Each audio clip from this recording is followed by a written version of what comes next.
जी अस्सलाम वालेकुम स्टूडेंट्स। आज हम डिस्कस करेंगे एक्सरसाइज 4B का question number 9 and 10। Question number 9 में देखें 4B एक्सरसाइज का question number 9। It is given that universal set xi is equals to x such that x is a positive integer less than 16, यानी all positive integer which are less than 16 but 16 is not inclusive। ठीक है जी। I set x is a multiple of 4 but from universal set multiple of 4 and j set is x such that x is a factor of 8 के जितने factors होंगे उसको हम j में लिख लेंगे, मल्टीपल ऑफ 4 को लिखेंगे i सेट में और फिर हम क्या करेंगे यूनिवर्सल सेट को क्या लिखेंगे all the positive integer and you know positive integer always started from 1। हम इसको लिखते हैं तो फर्स्ट ऑफ ऑल पार्ट क्या है list all the elements in universal set xi and I and in j in the set notation that mean bracket and comma draw a Venn diagram to represent the sets universal set I and j and from part C from the Venn diagram find A union B whole complement part B second part I intersection with j complement. So that means first of all we have to find the j complement and then we will take intersection with set I. Moving to the solution, first of all set builder notation question number 9. Question number 9 part 1 set builder notation में हमें लिखना है all the positive integer less than 16 1 2 3 4 5 6 7 8 9 10 11 12 13 14 15 16 here is 17 8 oh my god sorry हमें लिखना था less than 16 okay set is closed here sorry and very next multiple of I set multiple of 4 हमें क्या लिखना है multiple of 4 8 12 and same as it is j set हम क्या लिखेंगे factors of 8 1 की table 1 2 4 8 these are the multiples of 4। next part हमारे पास क्या है कि हमें क्या ड्रॉ करनी है Venn diagram ड्रॉ करेंगे और फिर हम Venn diagram से क्या किसको illustrate करेंगे given statements। so मैं इस यहाँ पे बाउंड्री ड्रॉ कर देती ताकि हमारा सॉल्यूशन सामने आ जाए। This is the universal set. अब आप देखें कि क्या I सेट और J सेट इसका कोई एलिमेंट सेम आ रहा है yes 4 8 this is the overlapping case 4 8 this is I set and this is the J set. हम इसको डिफरेंशिएट करने के लिए जो कॉमन आ रहे हैं वो कौन कौन से हैं 4 8 आ रहा है और अब I का रिमेनिंग एलिमेंट कौन सा रह गया 12 रह गया और फिर J का कौन सा एलिमेंट रह गया 1 2। अब हम पूरे करते हैं बाकी वाले बाहर के जितने एलिमेंट्स हैं वो यूनिवर्सल सेट को देने हैं तो अब आप देखें 1 भी नहीं लिखा हुआ 1 2 3 4 5 6 7 9 10 11 12 लिखा हुआ 13 14 एंड हियर इज 15। ठीक है जी ये हमारे पास बन गई अभी तक के लिए ये वेन डायग्राम बनी है। पार्ट सी में हमें क्या बोला गया पार्ट सी में या जो भी पार्ट गिवन है उसमें क्या बोला गया है हमने क्या फाइंड करना है ग्रीन कलर यूज करते हैं। ठीक है पार्ट सी में क्या पूछा गया है पार्ट सी में पूछा गया आई यूनियन जे लिखना है और फिर उसका क्या लेंगे हम लोग कॉम्प्लीमेंट। ठीक है जी I union J this is I union J. इसके बाहर का जितना रीजन रह जाता है ये जो बाहर जितने एलिमेंट्स रह गए ये सारे के सारे क्या बनेंगे आई यूनियन जे का बाहर का पोर्शन डेट मीन उसका complement I union J whole complement. First of all हमने आई यूनियन जे देखा फिर हम उसका क्या लेंगे होल कॉम्प्लीमेंट। सो अब देखें बाहर कौन कौन से एलिमेंट लिखे हैं 1 3 5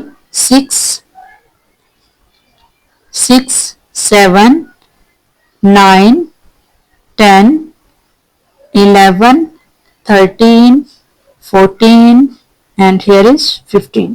ठीक है जी। अब हम इसके सेकंड पार्ट की तरफ चलते हैं। इसको मैं ए कर देंगी और ये हमारे पास क्या होगा बी। और सेकंड पार्ट में हमें लिखना है आई इंटरसेक्शन जे कॉम्प्लीमेंट। ठीक है जी, आई इंटरसेक्शन जे कॉम्प्लीमेंट। अब मैं इसका कलर थोड़ा सा कर देती हूँ चेंज। यहां पर देखें तो हमारे पास है, कलर में अगर चेंज करती हूँ, first of all J complement देखिए, this is J outer region which is J complement. अब ये सारा जे कॉम्प्लीमेंट है और कलर चेंज करती हूँ ब्लू, दिस इज आई।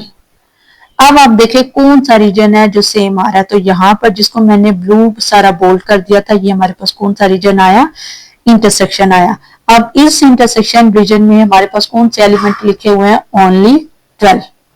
तो यहां पर हमारे पास जो सोल्यूशन आएगा वो बेसिकली क्या लिखा जाएगा, ओनली 12। अंडरस्टैंड। इसके लिए मैं दोबारा से रिपीट करती हूँ, जे का हमने कॉम्प्लीमेंट लिया तो ये सारा आउटर रीजन आ गया। डायग्राम मैंने इंतहा की गंदी कर दी है, सॉरी बेटा। ये सारी के सारे आउटर रीजन जे कॉम्प्लीमेंट आया। जे कॉम्प्लीमेंट का हमने आई सेट के साथ इंटरसेक्शन लिया तो वो हमारे पास उसमें जो रिमेनिंग एलिमेंट आता था 12 आता था, वही बार बार कॉमन आ रहा था तो हमने उसका कॉमन ले लिया। So this is question number 9। ठीक है जी। अब हम मूव करते हैं क्वेश्चन नंबर 11 की तरफ। क्वेश्चन नंबर 11 इंतहा इंटरेस्टिंग है, आप लोग कंफ्यूज नहीं हो गए। इसमें क्या करना है हमें, क्वेश्चन नंबर 10 में, इसको मैं कर देती हूँ डिलीट। अब आप देखें क्वेश्चन नंबर 10 में हमारे पास बेसिकली क्या है, क्वेश्चन नंबर 10 की यूनिवर्सल सेट यूनियन फाइंड करना है, इंटरसेक्शन एंड सेकंड में यूनियन लेके उसका कॉम्प्लीमेंट। ठीक है जी, क्वेश्चन नंबर 10 की तरफ चलते हैं। क्वेश्चन नंबर 10 में मैं ड्रॉ करके आपको बताती हूँ, थोड़ा सा नीट एंड क्लीन। बल्कि हमें क्या क्या फाइंड करना है, डायग्राम एक ही लेंगे, के इंटरसेक्शन एल, यहां पर लेंगे के यूनियन एल, और थर्ड में हमें क्या फाइंड करना है, के यूनियन एल होल कॉम्प्लीमेंट। ठीक है जी। हम इसको फाइंड करेंगे तो अब आप देखें आपके पास है ये कौन सा एलिमेंट है, यूनिवर्सल सेट। यहां पर इस तरह से ओवरलैपिंग का केस है, यस ओवरलैपिंग केस है। This is K set, this is L set and this is the universal set, same as it is. हम पहले डायग्राम, क्योंकि उन्होंने क्वेश्चन में लिखा हुआ है कि आपने उनको सेपरेट बनाना, तो भाई हम कैसे हो सकता है कि हम उनकी बात ना माने। ओके, ये हमारे पास डायग्राम बन गई, ये मैंने डायग्राम ड्रॉ कर दी। This is K set, this is L set and this is the universal set.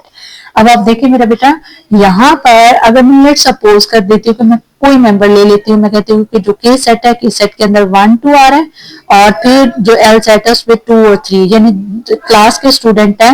एक स्टूडेंट 2 वाला ऐसा है जो के में भी जाके बैठता है, आधे लेक्चर के में लेता है, फिर आधे लेक्चर एल में ले लेता है, और same as it is first वाला उसके साथ हमेशा रहेगा, थर्ड वाला भी आएगा। और बाहर जो रहता है, यानी आप कोई अपने स्कूल का ऑफिस लगा ले, उसके अंदर जो पर्सन है, जाहिर सी बात है वो किसी क्लास में आकर पढ़ते तो नहीं है। ठीक है जी। या आप ये कंसीडर कर लें कि ये जो 2 नंबर वाला ये आपका टीचर है, ये के में भी जाके पढ़ाता है 1 को, और सी उसमें भी एल में भी जाके 3 को पढ़ाता है, तो उनकी क्लास भी कंटेन हो जाती है टीचर के साथ भी और स्टूडेंट के साथ भी। ठीक है जी। Same as it is 2 1 3 and this is 4 1 2 3 and this is 4। अब बात आती है कि जब हमने लेना है कॉमन, तो अब देखें सेट को ऑब्जर्व करें, सेट को ऑब्जर्व करें, दिस इज के and this is K and this is L set। अब आप ऑब्जर्व करें तो खुद भी देखेंगे इसमें सिर्फ 2 नंबर वाला टीचर ही है जो बार बार सब उधर भी जा रहा है और इस साइड पे L में भी जा रहा है। सो दैट मीन हमारे पास K इंटरसेक्शन L को जब हम लोग करेंगे तो आप लोग, जैसे मैंने इतने सारे कलर इसमें भी खेल दिया और फिर मैंने 1 2 3 भी लिखा है, आप वो नहीं लिखेंगे। ठीक है, आप जस्ट क्या करेंगे, कलर लेंगे और इसको सिंपल कर देंगे कलर। ओके, अब हम मूव करते हैं तो हमारे पास के यूनियन एल, उसमें ये सारा रीजन काउंट किया जाएगा। ठीक है जी। जब आप इसे कलर करेंगे तो आप इसको कलर करेंगे इस फॉर्म में।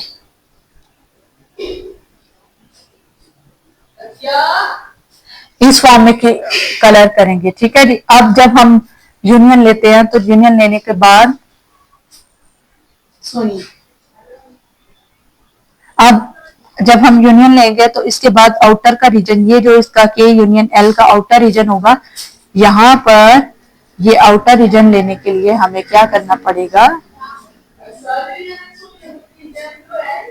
ये हमारे पास आ जाएगा। ठीक है जी। ये उसका आउटर रीजन आएगा के यूनियन एल, और फिर हम उसका लेंगे आउटर रीजन। इतनी मैंने खौफनाक, मेरा बेटा, मैंने डायग्राम बना दी, एक्सट्रीमली सॉरी, बट ये हमारा क्वेश्चन का पार्ट था। आप लोग इसको डिफरेंट कलर से करिएगा, बहुत प्यारे प्यारे करोगे और यकीनन आप लोग मुझसे ज्यादा प्यारे कर सकते हो। Thank you so much. Allah Hafiz.